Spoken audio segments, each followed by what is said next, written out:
Hello friends, नमस्ते। आइए आज हम भारत के इतिहास के विषय में जानते हैं। तो भारत का इतिहास क्या है?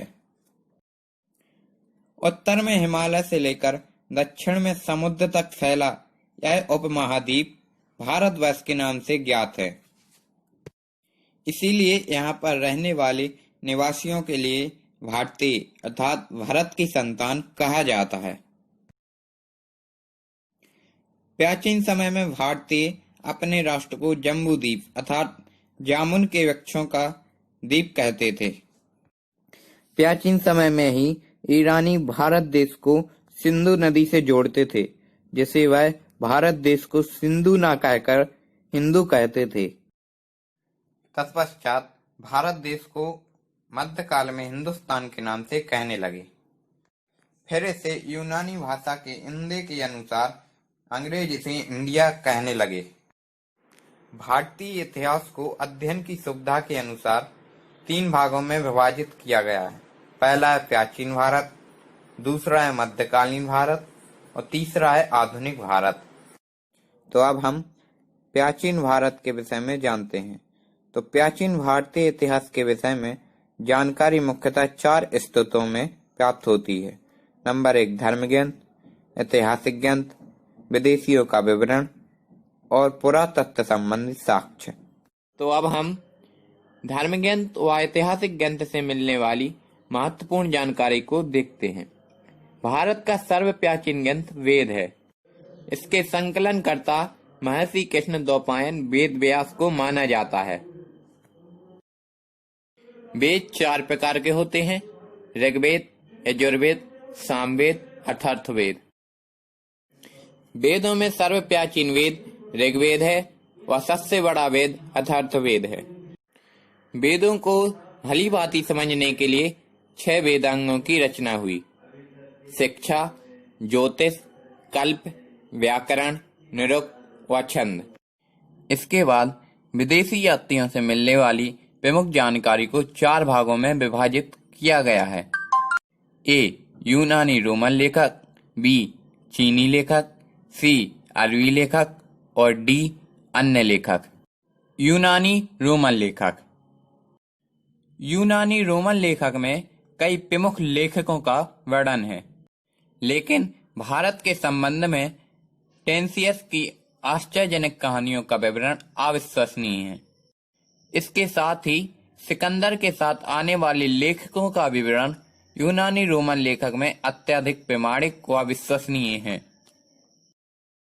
फिर हेरोडोटस ने यूनानी रोमन लेखक में अपनी पुस्तक हिस्टोरिका में 5वीं शताब्दी ईसा पूर्व के भारत और फ्रांस ईरान के संबंध का वर्णन किया है।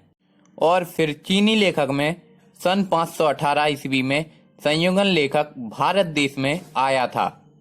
इसने अपने 3 वर्ष की यात्रा में बौद्ध धर्म की प्राप्तियां एकत्रित की। इसके बाद फाहियान चीनी यात्री गुप्त नरेश चंद्रगुप्त द्वितीय के दरबार में आया था। इसने अपने विवरण में मध्य प्रदेश के समाज व संस्कृति के बारे में वर्णन किया।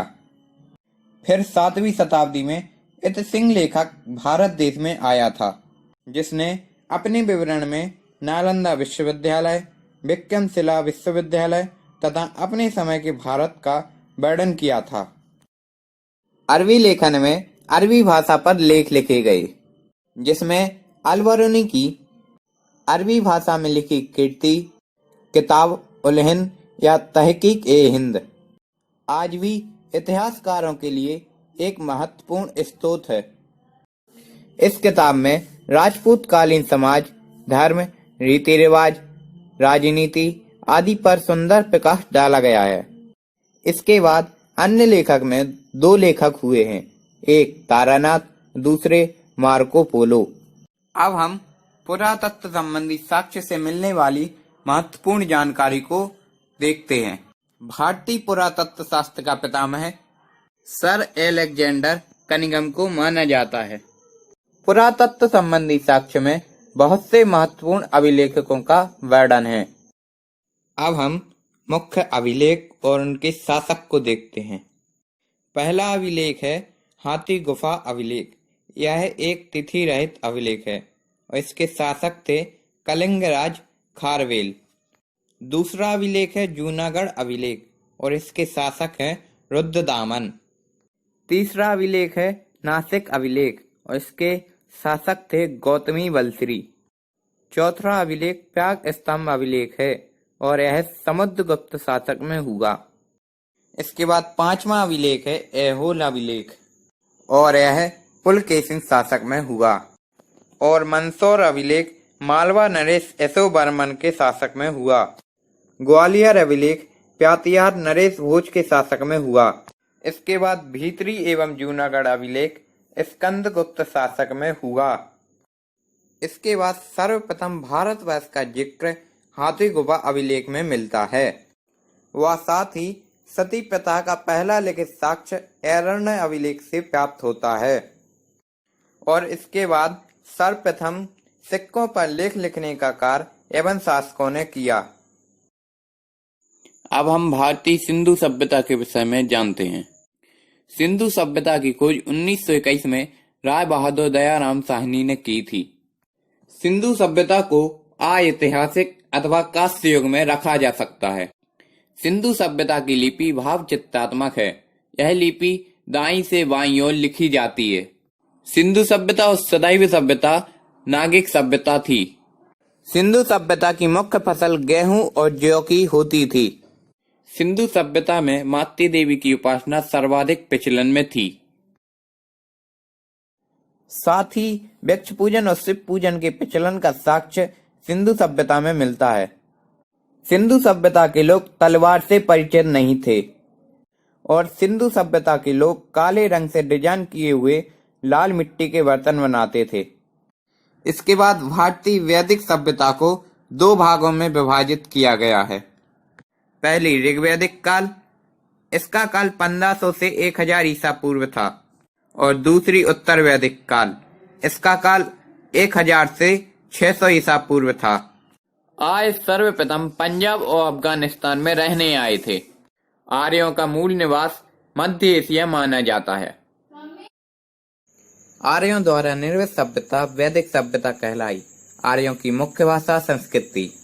आर्यों की प्रशासनिक इकाई को आरोही क्रम से 5 भागों में बांटा था: कुल, ग्राम, विश्व, जन, राष्ट्र। आर्यों का मुख्य पेय पदार्थ सोमरस था। यह वनस्पति से बनता था।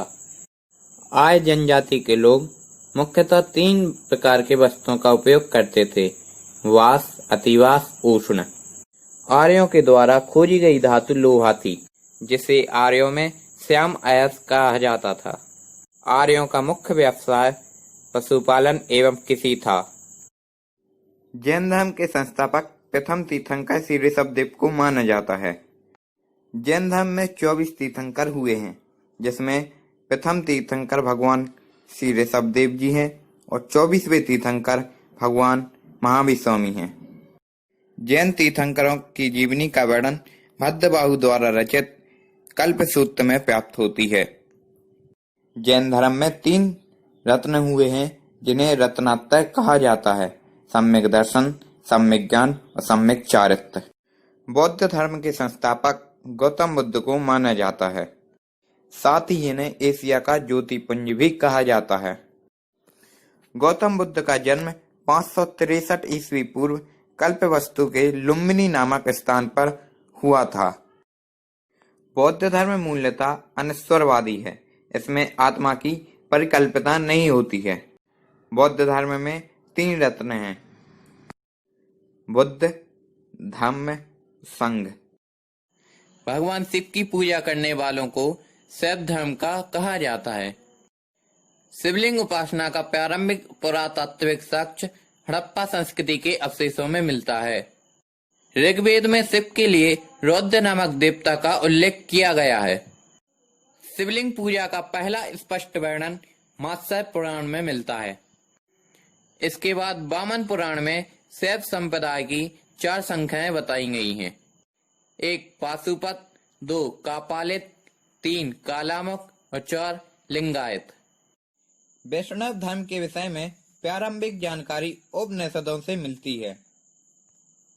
इसका विकास भगवत धर्म से हुआ था। नारायण के पूजक मूलतया पंचरथ कहे जाते हैं।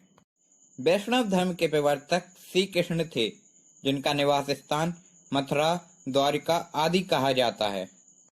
वैष्णव संप्रदाय में विष्णु के 10 अवतारों का उल्लेख मात्स्य पुराण में मिलता है, जिसमें गुप्त काल में विष्णु के बराह अवतार का सर्वाधिक महत्व है। वैष्णव संप्रदाय में ईश्वर को प्राप्त करने के लिए सर्वाधिक महत्व भक्ति को दिया जाता है। इसके बाद इस्लाम धर्म के संस्थापक हजरत मोहम्मद साहब थे। कुरान इस्लाम धर्म का सबसे पवित्र ग्रंथ है, जिसमें 114 अध्याय और 6360 पद हैं। भारत में इस्लाम धर्म का सर्वप्रथम आगमन अरबों के जरिए हुआ था। सन 712 ईस्वी में अरबों ने सिंध जीत लिया था और सबसे पहले भारत में इसी भाग में इस्लाम एक महत्वपूर्ण धर्म बना। ईसाई धर्म के संस्थापक ईसा मसीह हैं। ईसाइयों का प्रमुख ग्रंथ बाइबल है।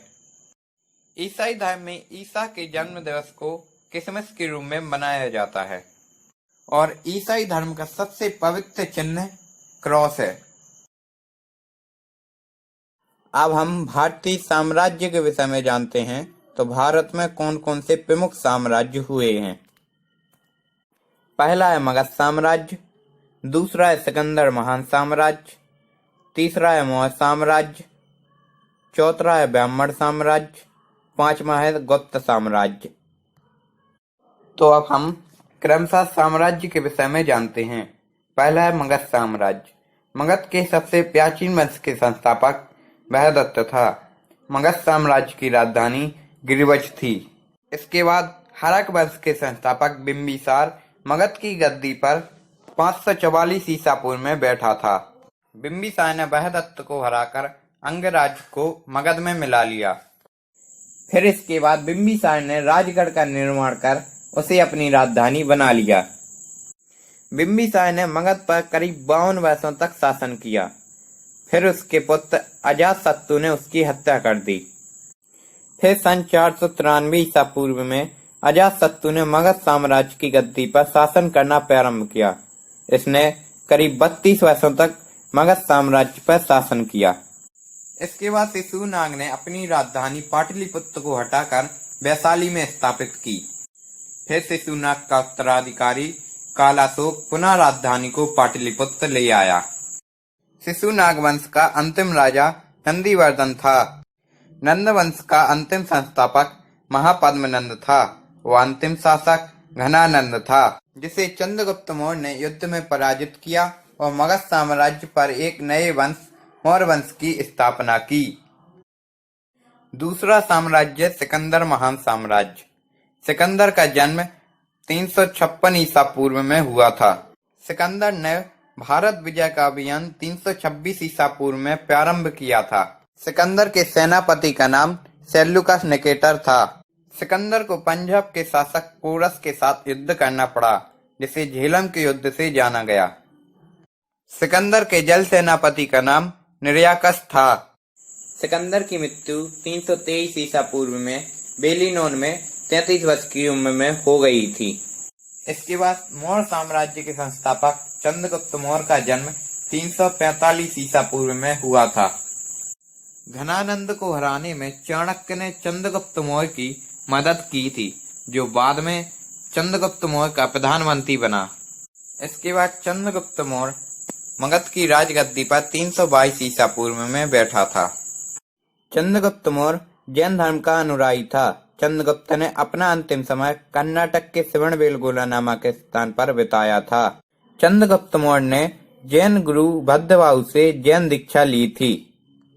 इसके बाद चंद्रगुप्त मौर्य का उत्तराधिकारी विदुसार हुआ, जो 298 ईसा पूर्व में मगध की राजगद्दी पर बैठा था। विदुसार आजीवक संप्रदाय का अनुयायी था। जैन ग्रंथों में विदुसार को सिंह सेन कहा गया है। बौद्ध विद्वान तारानाथ ने विदुसार को 16 राज्यों का विजेता बताया है। फिर इसके बाद विदुसार का उत्तराधिकारी अशोक महान हुआ, जो 269 ईसा पूर्व में मगध की राजगद्दी पर बैठा था। राजगद्दी पर बैठने के समय अशोक अवंती का राज्यपाल था। अशोक के अभिलेखकों को 3 भागों में बांटा गया है। पहला है शिलालेख, दूसरा है स्तंभलेख, तीसरा है गुहालेख। भारत में सर्वप्रथम शिलालेख लिखने का कार्य अशोक ने किया। अशोक के 7वें स्तंभलेख में आजीविकों का उल्लेख किया गया है। अशोक ने अपने अभिषेक के 8 वर्ष बाद लगभग 261 ईसा पूर्व में कलिंग पर आक्रमण किया और कलिंग की राजधानी तोलसी पर अपना अधिकार कर लिया। अशोक ने आजीविकों को रहने के लिए बराबर की पहाड़ियों पर 4 गुफाओं का निर्माण करवाया, जिनके नाम कर्ज, चौपार, सुदामा, विश्वझोपड़ी हैं। मौर्य शासन 137 वर्षों तक रहा। भागवत पुराण के अनुसार मौर्य वंश में 10 राजा हुए, जबकि वायु पुराण के अनुसार मौर्य वंश में 9 राजा हुए। इसके बाद ब्राह्मण साम्राज्य की स्थापना वंशों के आधार पर हुई। मौर्य वंश के अंतिम शासक की हत्या करने वाला पुष्यमित्र शुंग ब्राह्मण जाति का था। शुंग वंश का अंतिम शासक देवभूति था। इसकी हत्या 73 ईसा पूर्व में वासुदेव ने कर दी थी। इसके बाद मगध साम्राज्य पर कर्ण वंश की स्थापना हुई। कर्ण वंश का अंतिम शासक सुशर्मा था। सुशर्मा की हत्या 60 ईसा पूर्व में सीमुख ने कर दी थी। इसके बाद मगध साम्राज्य पर सातवाहन राजवंश की स्थापना हुई। सातवाहन शासकों ने अपनी राजधानी प्रतिष्ठान में स्थापित की। सातवाहन राजवंश के प्रमुख शासक थे श्रीमुख, सातकर्णी, गौतमीपुत्र, सातकर्णी, वशिष्ठिपुत्र, पुलमावी, यज्ञश्री, सातकर्णी। सातवाहन शासकों ने चांदी, तांबे, सीसा, प्रोटीन और कांसे की मुद्राओं के सिक्कों का प्रचलन किया। सातवाहन शासकों की राजकीय भाषा प्राकृत थी। वह लिपि ब्राह्मणी थी। सातवाहन शासकों की प्रसिद्ध कृतियां कारले का चैत्र, अंजना एवं एरुला की गुफाओं का निर्माण एवं अमरावती कला का विकास इत्यादि। इसके बाद भारत पर आक्रमण करने वाले विदेशी आक्रमणकारियों का क्रम प्रारंभ हुआ, जिसमें हिंद, यूनानी, शक, पहला कुषाण राज्य शामिल थे। भारत पर सबसे पहला आक्रमण विक्टोरिया के शासक डेमेट्रियस ने किया था।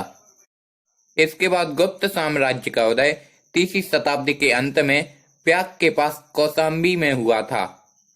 गुप्त वंश का संस्थापक श्रीगुप्त था। श्रीगुप्त का उत्तराधिकारी घटोत्कच हुआ।